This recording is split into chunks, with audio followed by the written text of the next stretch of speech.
Shout out po sa inyong lahat, sa ating mga kaibigan dyan, sa ating mga subscriber. At meron pong tayong bagong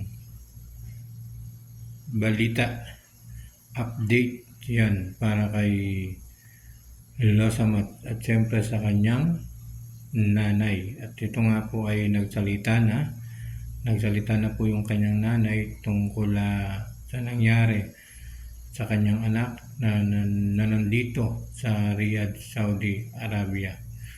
Okay, at ito nga ay nakakalungkot at talagang nagdadalamhati yung kanyang nanay ni Losamat sa pagkawala ng kanyang anak.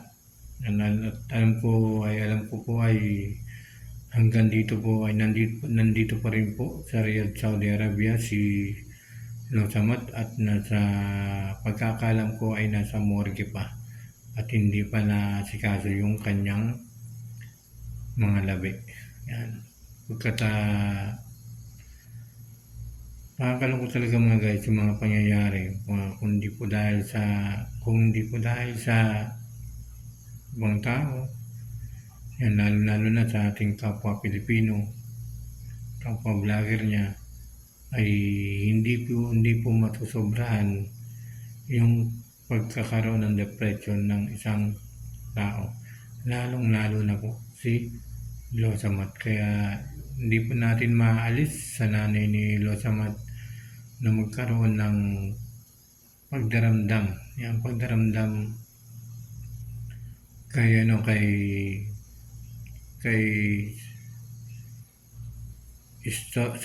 istorya no one, di ba? Hindi po natin maalis sa nanay ni Losamat na magkaroon ng sama ng loob. Yan, sama ng loob.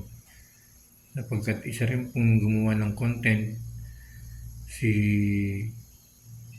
istorya ni Juan.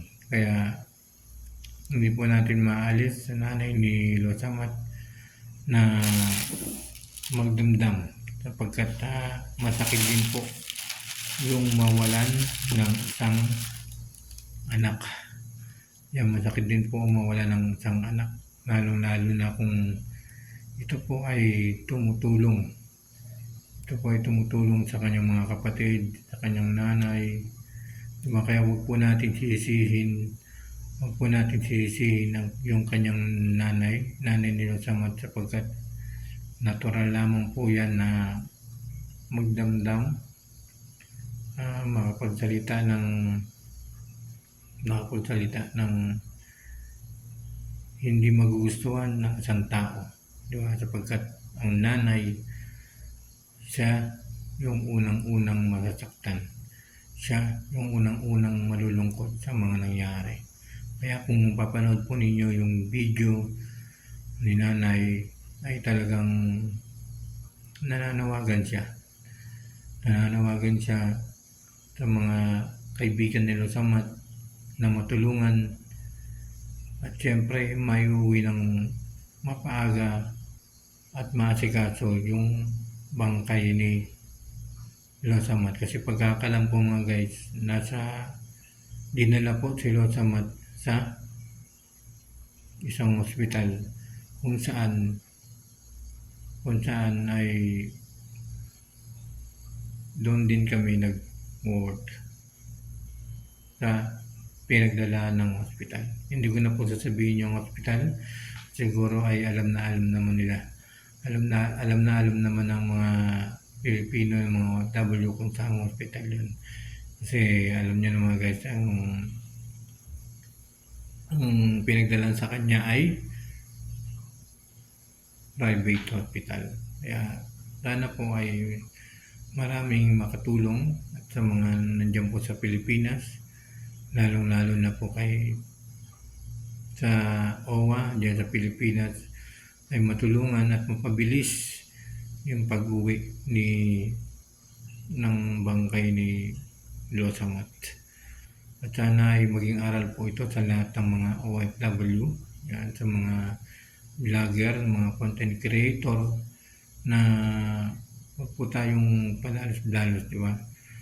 Kung personal na buhay ay huwag po natin kakalat, di ba? Lalo-lalo na sa mga social media kasi mahirap po.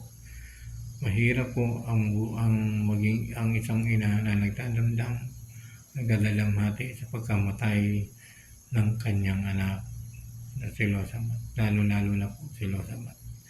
Kasi po yung tumutulong sa magulang niya, sa mga kapatid niya. Ayan, kaya napakabait na tao niya ni Losamat. Marami nagmamahal sa kanya. Sana nga po, nanawagan po tayo dyan sa Pilipinas, sa gobyerno, sa OWA, sa DFA, yan kay Sir Dakdak, yan. Sana po matulungan po niyo mga guys. Maraming salamat po sa inyong lahat. Kay Sir Happy Tool po nananawagan po tayo. Thank you so much everyone.